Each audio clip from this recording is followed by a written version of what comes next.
guys, welcome to another episode of Brave Inside Out. I'm Abhilash Vijay, your host for the day. Today I'm super excited to introduce you, all which you guys already know, the welterweight fighter we have, Mohammed Fakhreddine. It's really nice to have you, Mr. Fakhreddine. Thanks for How are you doing? Brother. Doing good. How was your travel? How's Bahrain? Travel was really nice. Had a really smooth flight, and getting to Bahrain was beautiful, man. I've been here a couple times before. And the hospitality is great. I got to the airport, to the VIP lounge and everything. Felt like a prince, man. It's amazing, huh? Yeah. What's the best thing you like in Bahrain? Man, it's like a second home to me. I mean, the people is just great. They make you feel like you're welcomed, and it's really good to be here. So tell me a little bit about how you got into fighting. Like, what's your backstory? Well, actually, it started out as just like a hobby. I started out boxing a little bit. Just At what age? Started at 26. Okay. Yeah, so not too long ago, maybe like 6-7 years ago. Okay. I started doing amateur boxing, and then I liked it, so I started competing. And from there, one thing led to another. And you turned pro. Yeah, it was actually a funny story because I was supposed to fight in an organization, and it was supposed to be an amateur fight. Okay. But then once I got there, they're like, it's a pro fight. I'm like, oh, all right. Okay. So, and then from there, it went on and on and on. And about your training and training camp, where do you train at? How's the Right now, I'm doing most of my camps in Thailand, in Tiger Muay Thai, and whenever I'm in Lebanon, I do it at Shogun. Okay. And both gyms are taking really good care of me, and yeah, man, just trying to keep improving and elevating my game to another level. Okay. Now let me get to the subject which I think most of viewers are waiting for. It was the fight which happened previously and the fight which is going to take place right now. So just tell me a bit about the last weight cut. I think you had some issues at cutting weight. Many people were like really waiting to watch that fight, but they missed out. Oh man, that fight, it happened that I was supposed to fight in Brazil, and then I didn't get the visa, so I went out and ate. That's not an excuse. And then they called me like 2 days after. One day before the flight, they called me. They're like, "Oh, we got you a different visa, so now you can go." I'm like, "Oh, I messed up on that one." But You actually ate thinking that I thought it's not gonna happen, and then I went out and I had a lot of rice and a lot of meat, and just blew back up. And I had a long flight to Brazil. It was about 30-hour flight, so that kind of messed me up a little bit. And but I guess some kind of regret do you have that you actually missed that opportunity? Yeah, definitely. It's man, it's hard to take, but sometimes you have to swallow things, and this is one of them. It was my bad, and I have to live with that. All right. And now let's talk about your opponent, Tahar Habdi. There's been a lot of heat between you guys. Yeah. It's been happening now, and it's keeping on happening. The only way you guys can settle is getting you guys into the ring. So what do you think? I can't wait for Friday, man. I think he's a douchebag, honestly.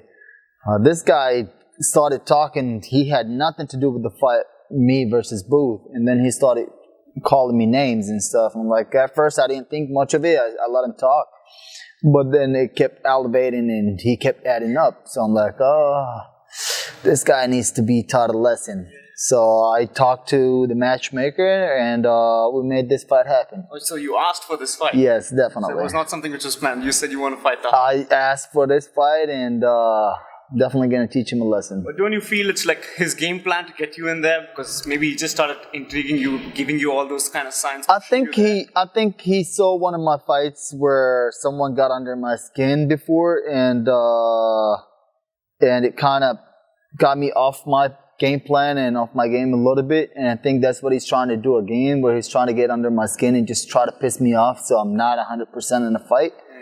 But that was like 4 years ago. It's completely different now. I'm a completely different person, completely different fighter. I'm a bit older, a bit wiser, and I know what's going on around me. And hey, I'm glad he did it. He's just provoked me to train harder. And now we spoke about Tahar Habdi as a person, but as a fighter, what do you think his strengths are? And what do you think how the fight? I think he's an okay fighter. I'm not really impressed with any of his fights. He got a 1-2 I mean, a jab cross, but what else does he have in his game? I haven't seen any of his ground game. He's been submitted like 4 or 5 times. Most of his losses are by submission.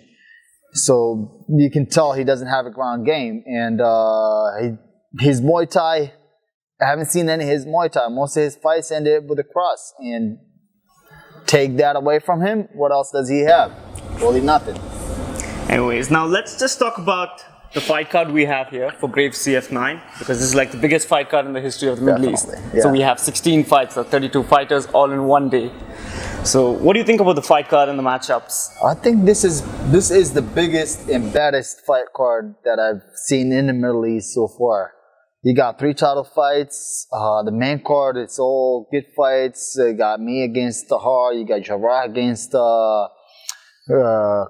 You got Abdul Karim against a Brazilian guy. I mean, all fights are going to be explosive. All fights are going to be really good. Even the undercard fights are going to be really good fights. You want to give me your predictions on the top 3 ones, the championship bouts? Yeah, definitely. In my opinion, Gurtashin Manga. I think the Filipino guy, And why is that? Loman, he's got a better wrestling, I think, in ground game. Okay. His striking is pretty good as well, so I think I'll give a slight edge to Loman.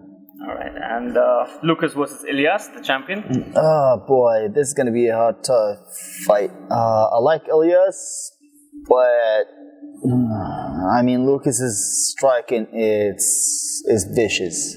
So who would you go for? It's gonna be a hard pick. I mean, Ilyas on the ground, he's amazing, but you got Lucas on the other hand. If he keeps the fight standing, it's gonna be a long night for Ilyas. So I might go with. I think I'm gonna go with Lucas. All right, and the main event: Othman versus Alejandro. Same thing. You got another classic matchup, striker versus brawler kind of, but they both are brawlers in a way, and I think this is gonna be a tough fight to pick. How do you see it going, and who do you think is going to make it? I think if it goes to the 3rd round, it will definitely be Martinez, because we've seen Othman in fights before where it went to the 2nd round or 3rd round and he was gassing out. Okay. So there's a big question about his conditioning. So the conditioning is going to play a big factor in this fight for sure. All right, cool. It's great to have you. I wish Thank you all you the very for having best. me. Best man win. Thank you. All right, guys, that was Mohammad Fakhreddine. Thank you for joining us. I hope you guys enjoyed the show. You can see Brave CF9 at the Khalifa Sports City Stadium. At 3, the gates open, so be there.